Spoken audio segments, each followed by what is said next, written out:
As more baby boomers reach retirement age, many of them plan to downsize, a transition which can be tougher than expected. Gale Morgan from Splendido is here now with some tips to help us ease that transition. And what are some of the reasons people downsize? You know, the reasons vary from the home's getting too hard. They simply have some limitations and they want to have less upkeep, to saving money. You know, the kids have gone off to college or an empty nest and you think, I can reduce my monthly expenses if we downsize.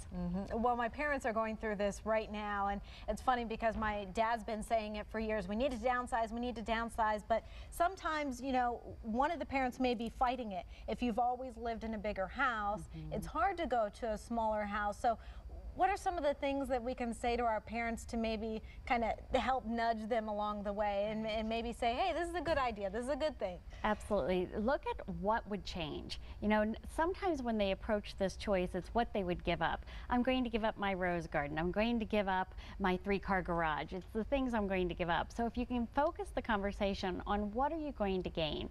You're going to gain more time because you're not doing the housekeep. You're going to gain more financial reassurance because it's all inclusive if you pick an apartment with utilities and so on included.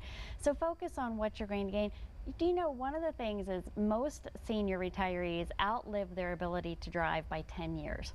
So if you relocate to somewhere that provides transportation or is even closer to transportation, that's a really big feature to gain. Yeah, because people want to live closer to modern conveniences. And they don't want to give up their independence to be able to go places. So really focus on what you're going to gain and then make sure you're on the same page. Oftentimes we find that the woman's anxious to retire. The man kind of thinks he retired when he retired from his job, but she's still doing the housekeeping and the cooking. So really make sure you're on the same page what you want. Well, sometimes too, when you downsize, there's less of a house to clean, so you don't have to worry about it, or maybe you can give up the house cleaner because you just clean now a 1,000-square-foot place instead of a 3,000-square-foot place. And so many people think that making that downsize is giving up their independence, when really it's gaining independence, because like you said, you have so much more time and you have more energy, you have more money, you have all of those things that come with being in the smaller home.